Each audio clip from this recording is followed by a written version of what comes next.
अस्सलाम वालेकुम dear students. आज हम जो है न्यू चैप्टर स्टार्ट करेंगे एल्डिहाइड एंड कीटोन्स। तो इसकी हम सबसे पहले इसकी फ़िज़िकल प्रॉपर्टीज़ डिस्कस करते हैं। तो हमारे पास जो है ये फ़िज़िकल प्रॉपर्टीज़ हम एल्डिहाइड और कीटोन दोनों की जो है हम कंबाइनली डिस्कस करेंगे, ठीक है। तो हमारे पास जो है जो एलिफेटिक एल्डिहाइड्स होते हैं, कुछ जो है एरोमेटिक एल्डिहाइड्स होते हैं और एक एलिफेटिक एल्डिहाइड्स। इसी तरह कीटोन भी एरोमेटिक और एलिफेटिक होते हैं, ठीक है। अब जैसे कि आपके पास जो ये देखिए आपके पास अगर तो कार्बोनिल कार्बन में एक साइड पे हाइड्रोजन हो, दूसरे साइड पे हाइड्रोजन हो, या एक साइड पे जो है अल्काइल ग्रुप है हो, दूसरे साइड पे हाइड्रोजन हो, तो ऐसे कंपाउंड्स को जो है हम एल्डिहाइड्स कहते हैं। ऐसे कंपाउंड्स को हम एल्डिहाइड्स कहते हैं। और अगर तो कार्बोनिल कार्बन के एक साइड पे अल्काइल ग्रुप हो, दूसरे साइड पे भी अल्काइल ग्रुप हो, तो ऐसे कंपाउंड्स को हम कीटोन्स कहते हैं, ठीक है ना। तो अब हमारे पास जो है जो एलिफेटिक एल्डिहाइड्स होते हैं, ठीक है ना, तो उनकी स्मेल जो है वो इरिटेटिंग होती है। और कीटोन्स जो है मोस्टली जो है उनका प्लीजेंट स्मेल होती है।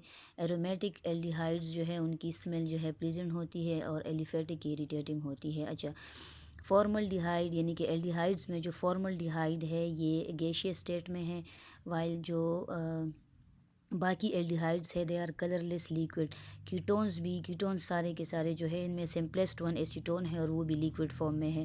तो कीटोन्स सारे के सारे कलरलेस लिक्विड्स होते हैं। इसी तरह जो आपके पास लो मोलिकुलर वेट एल्डिहाइड्स या कीटोन्स होते हैं तो वो वाटर सोल्यूबल होते हैं, जिनमें कार्बन नंबर्स कम होते हैं, मतलब कि अप टू C4, तो दे आर वाटर सोलेबल। और जो C5 से ऑनवर्ड जितनी भी है जिनमें कार्बन नंबर जब इंक्रीज़ होते हैं तो उनकी सोलेबिलिटी इन वाटर जो है वो डिक्रीज़ होती है। अच्छा, एल्डिहाइड कीटोन में अपने मतलब एल्डिहाइड के अंदर या कीटोन के अंदर जो है हाइड्रोजन बॉन्डिंग जो है वो नहीं होती। इनमें जो है अब जैसे कि एल्डिहाइड का मॉलिक्यूल है, ये देखिए दोनों में जो है डाइपोल डाइपोल इंटरेक्शन होता है। जैसे कि एल्डिहाइड में जो ऑक्सीजन है वो नेगेटिवली चार्ज पोर्शन है, डाइपोल्स होते हैं ना, पोल्स बनते हैं, और कार्बन जो है वो इलेक्ट्रोफिलिक सेंटर होता है।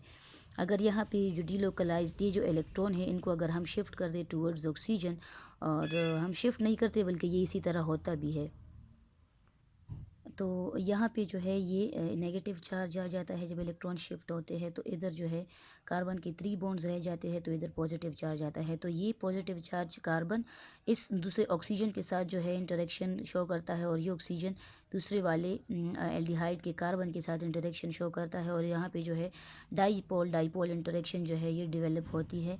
इनमें कोई हाइड्रोजन बॉन्ड जो है नहीं होता।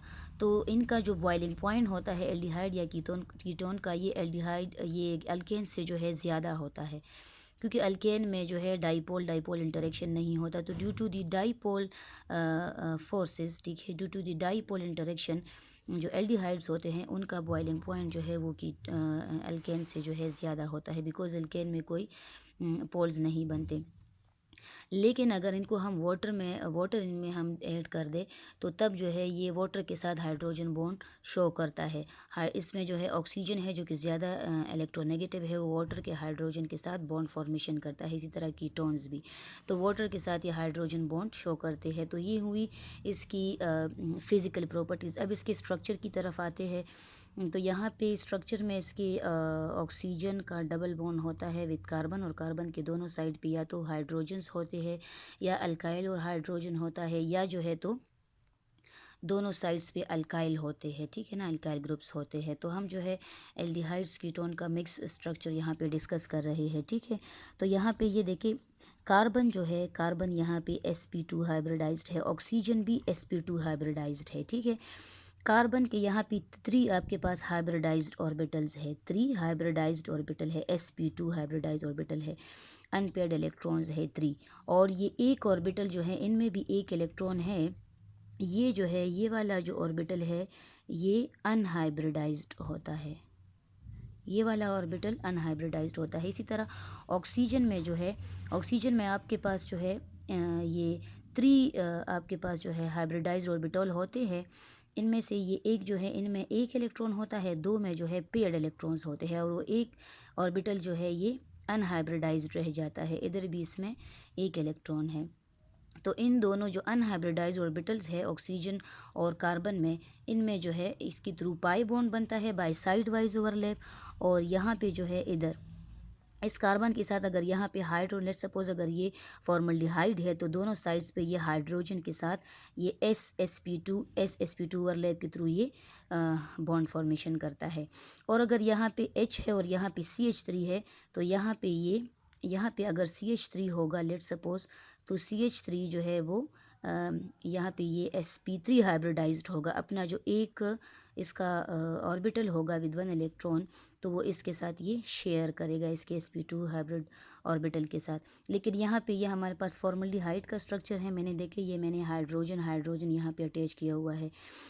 और तो इस कंपाउंड का जो एक्सप्लेनेशन होगी इसके स्ट्रक्चर की, वो कुछ इस तरह होगी कि ये जो है ज्योमेट्री यहाँ पे ट्राइगोनल प्लेनर है, और इसमें जो है टोटल 6 हाइब्रिड ऑर्बिटल्स है, टोटल 6 हाइब्रिड ऑर्बिटल है, 3 यहाँ पे है और 3 यहाँ पे कार्बन में है, ठीक है ना।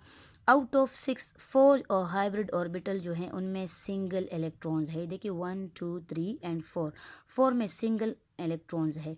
और जो 6 में से जो 2 हाइब्रिड ऑर्बिटल्स हैं उनमें पेयर्ड इलेक्ट्रॉन्स है, ठीक है ना, इनमें पेयर्ड इलेक्ट्रॉन्स है, तो ये यहाँ पे बॉन्ड फॉर्मेशन में पार्टिसिपेट नहीं करती, ठीक है।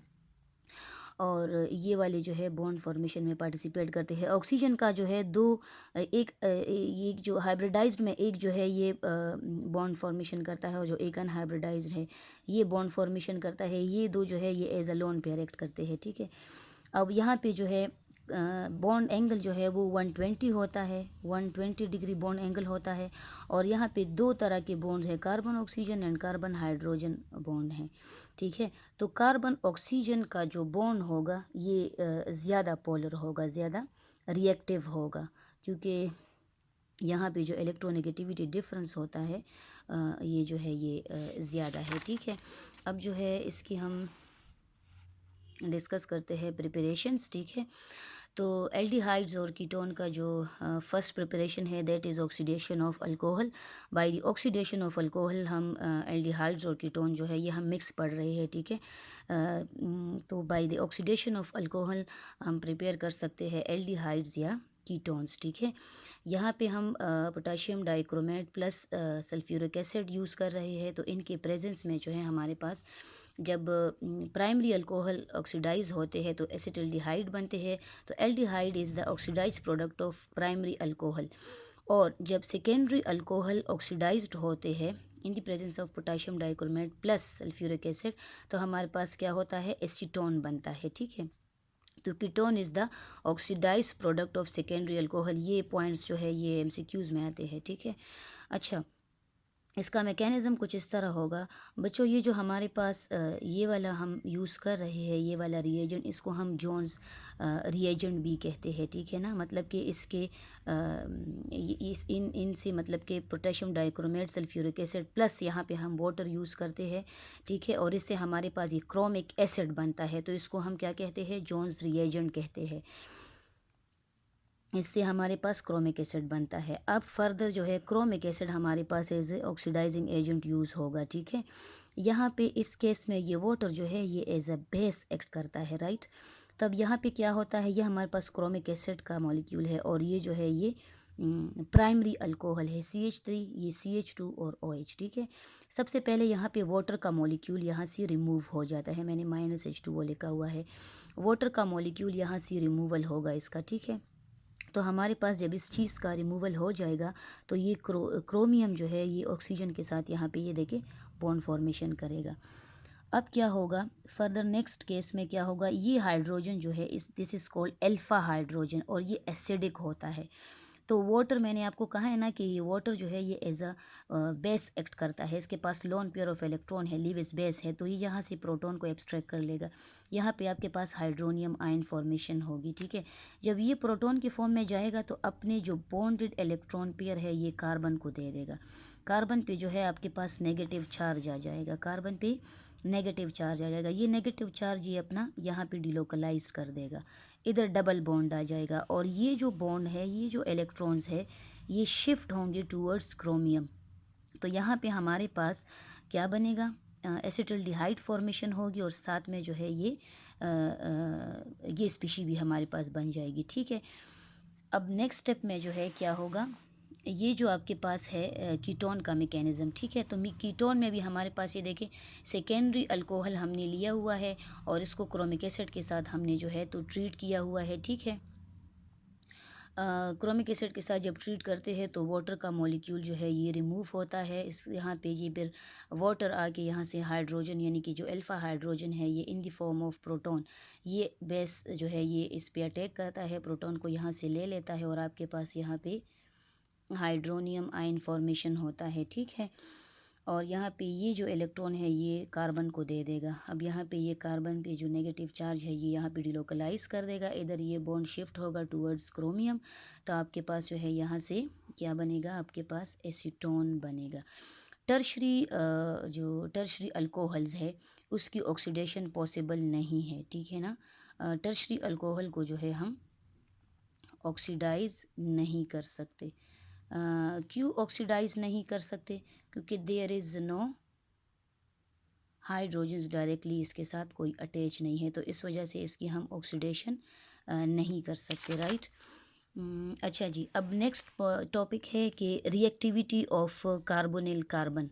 ठीक है ना, इसकी हम डिस्कस करते हैं, रिएक्टिविटी डिस्कस करते हैं। तो ये देखिए बच्चों, यहाँ पे हमारे पास जो कार्बन है, ठीक है, डबल बॉन्डेड विद ऑक्सीजन, इस इलेक्ट्रॉन को, इन जो डबल बॉन्ड है इसको अगर हम शिफ्ट कर दें टूवर्ड्स ऑक्सीजन, ठीक है, यहाँ पे रेजोनेंस होता है। ठीक है, तो यहाँ पे नेगेटिव चार्ज आता है और इधर जो है ये पॉजिटिव चार्ज आता है। सही है, तो जब इधर नेगेटिव चार्ज आता है तो ये आपके पास न्यूक्लियोफाइल बनता है, यू कैन से बेस बन जाता है और ये जो है ये इलेक्ट्रोफिलिक सेंटर या लीविस एसिड बन जाता है। ठीक है, तो ये जो है ये आपके पास यहाँ पे इजीली कोई इलेक्ट्रोफाइल अटैक कर सकता है और यहाँ पे कोई न्यूक्लियोफाइल इजीली अटैक कर सकता है। यानी जो आपके पास अनसेचुरेटेड कंपाउंड है ये सेचुरेटेड कंपाउंड में कन्वर्ट हो जाएगा जब इसके साथ कोई स्पीशी रिएक्ट करेगा।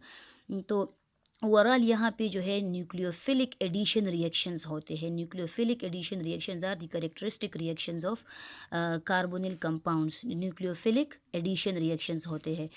अब लेट सपोज़ यहाँ पे हमारे पास कोई न्यूक्लियोफाइल है, साथ में जो है ये इलेक्ट्रोफाइल है। ठीक है, ये ऐड हो रहा है तो न्यूक्लियोफाइल पॉजिटिव कार्बन जो इलेक्ट्रॉन डेफिशिएंट सेंटर है यहाँ अटैक करेगा और जो प्रोटॉन है या जो यू कैन से जो लीविस एसिड है ये इस इलेक्ट्रॉन रिच सेंटर पे जो है अटैक करेगा और आपके पास ऐसे एडिशन प्रोडक्ट फॉर्मेशन होगी। ठीक है, अब यहाँ पे देखिए एसिड कैटेलाइज रिएक्शन, ये रिएक्शन जिसके जो है इन द प्रेजेंस ऑफ कैटलिस्ट होते हैं। ठीक है, तो पहले इसके हम एसिड कैटेलाइज रिएक्शंस जो है डिस्कस कर लेते हैं। लेट सपोज यहाँ पे कोई एक एसिड के प्रेजेंस में हम ये रिएक्शन कैरी आउट कर रहे हैं। तो एसिड, तो ये देखिए एसिड में प्रोटॉन होता है, प्रोटॉन जो है ये जो है ये यहाँ पे ये एज अ न्यूक्लियोफाइल एक्ट करता है ऑक्सीजन, तो ये प्रोटॉन पे आके अटैक करेगा। तो आपके पास जो है जब ये यहाँ पे जुड़ जाएगा, ठीक है, तो oxygen will carry positive charge, क्योंकि यहाँ पे ऑक्सीजन ने 3 बॉन्ड्स बनाए हैं। अब ये जो बॉन्ड है या ये ऑक्सीजन ज़्यादा यू कैन से कि ये क्या नाम है, ज़्यादा इलेक्ट्रोनेगेटिव है तो ये इलेक्ट्रॉन ले लेगा। ठीक है, और यहाँ पे कार्बन पे पॉजिटिव चार्ज आएगा। ठीक है, तो ये हमारे पास जो है इस तरह की स्पीशी बनेगी। तो now carbon is a good centre for nucleophile. अब न्यूक्लियोफाइल यहाँ पे आके अटैक कर सकता है। तो जब हम कोई एसिड ऐड करते हैं एल्डिहाइड या कीटोन में, तो जो प्रोटॉन होता है एसिड का वो इंटरेक्ट करेगा ऑक्सीजन साइट ऑफ कार्बोनिल के साथ इंटरेक्ट करेगा, ये देखिए। ठीक है, और हमारे पास जो है इलेक्ट्रोफिलिक कैरेक्टर कार्बोनिल के कार्बन का इलेक्ट्रोफिलिक कैरेक्टर जो है वो इंक्रीज करेगा। ठीक है, तो ये देखिए यहाँ पे हमारे पास इधर sp2 हाइब्रिडाइज्ड कार्बन है और ये भी sp2 हाइब्रिडाइज्ड कार्बन है। There is no change in the hybridization state, दोनों का सेम है। इसका भी एडिशन प्रोडक्ट का या जो है तो हमारे पास यहाँ पे जो ये क्या नाम है, हमारे पास जो कार्बोनिल कंपाउंड है इसका भी sp2 हाइब्रिडाइज है और ये भी जो है तो sp2 हाइब्रिडाइज्ड है। In the absence of any, अभी फ़िलहाल न्यूक्लियोफाइल ने यहाँ पे अटैक नहीं किया ना, तो हमारे पास जो इंटरमीडिएट बना है ये क्या है, ये sp2 हाइब्रिडाइज है, तो no change in the hybridization state.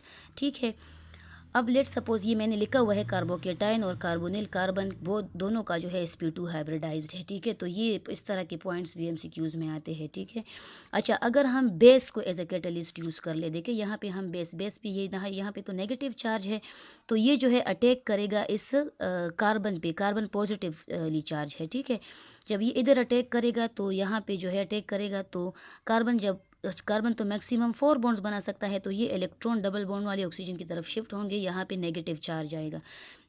तो अब देखिए इसका जो इंटरमीडिएट है और जो इस कार्बोनिल कंपाउंड का जो इंटरमीडिएट है ये sp2 हाइब्रिडाइज्ड कार्बन है और ये कार्बन जो है sp3 हाइब्रिडाइज्ड है।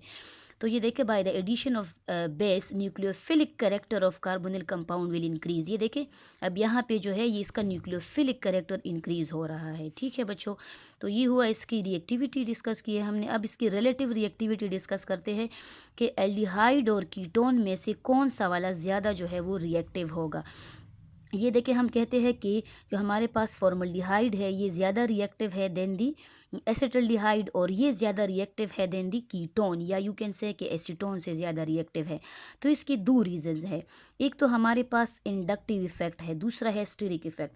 पहले हम इंडक्टिव इफेक्ट को डिस्कस कर लेते हैं। देखिए बच्चों, जितना हमारे पास इस कार्बन के साथ जितने अल्काइल ग्रुप्स होंगे ना, तो उतना जो है ये अल्काइल ग्रुप्स जो है ये इलेक्ट्रॉन डोनेटिंग ग्रुप्स है, या यू कैन से कि बाय इंडक्टिव इफेक्ट ये इलेक्ट्रॉन डोनेट करता है इस सेंट्रल कार्बन को। तो जब ये इलेक्ट्रॉन डोनेट करेगा तो इस कार्बन का जो पॉजिटिव करेक्टर है या इलेक्ट्रोफिलिक करेक्टर है वो जो है वो डिक्रीज़ करेगा। ठीक है, तो there is no alkyl group. जब अल्काइल ग्रुप नहीं है तो यहाँ पे ये ज़्यादा रिएक्टिव है, जब अल्काइल ग्रुप होगा तो ये इलेक्ट्रॉन डोनेट करेगा, तो ये इलेक्ट्रोफिलिक करेक्टर को कम करेगा। अब इधर अल्काइल ग्रुप है, एक है, तो ये अल्काइल ग्रुप है तो ये इलेक्ट्रॉन डोनेट कर रहा है। ठीक है, तो ये कंपैरेटिवली ये जो एसिटल्डिहाइड है ये इसके लेस रिएक्टिव है, और यहाँ पे फिर दो अल्काइल ग्रुप्स है। तो अब यहाँ पे दो अल्काइल ग्रुप्स है तो दो अल्काइल ग्रुप्स जो है इलेक्ट्रॉन यहाँ पे डोनेट कर रहे हैं, तो इस कार्बन के जो पॉजिटिव चार्ज है इसका जो इलेक्ट्रोफिलिक करेक्टर है ये और भी डिक्रीज़ कर रहे हैं बाय डोनेटिंग इट्स इलेक्ट्रॉन, और बाय इंडक्टिव इफेक्ट ये इलेक्ट्रॉन दे रहे हैं। ठीक है, या स्टीरिक इफेक्ट। ठीक है, तो जितना हमारे पास ये देखिए यहाँ पे ये देखिए ये जो इलेक्ट्रोफिलिक कार्बन है फॉर्मल्डिहाइड में ये ज़्यादा एक्सपोज्ड है towards the nucleophile, nucleophile easily attack कर सकता है। अब यहाँ पे जब हम बात करते हैं कीटोन्स की, तो कीटोन्स में आपके पास कीटोन ज़्यादा ये स्टेरिकली हिंडर्ड है, तो ये हिंड्रेंस की वजह से जो है जो इलेक्ट्रोफिलिक कार्बन है ये इस पे न्यूक्लियोफाइल का अटैक जो है ये मुश्किल से होता है, क्योंकि ये हिंडर्ड है स्टेरिकली। ठीक है, ये बल्कि ग्रुप्स इसके साथ अटैच्ड है, और जितना इसका बल्क ज़्यादा होगा साथ साथ इसकी जो रिएक्टिविटी होगी वो जो है वो डिक्रीज़ होगी। तो बाय टू इफ़ेक्ट्स, ठीक है, हम कहते हैं कि जो हमारे पास फॉर्मल्डिहाइड है ये ज़्यादा रिएक्टिव है देन दी एल्डिहाइड्स, और ये ज़्यादा रिएक्टिव है देन दी कीटोन्स। ठीक है, ये इन दो इफ़ेक्ट्स की वजह से जो है हम इसकी रिलेटिव रिएक्टिविटी को डिस्कस करते हैं।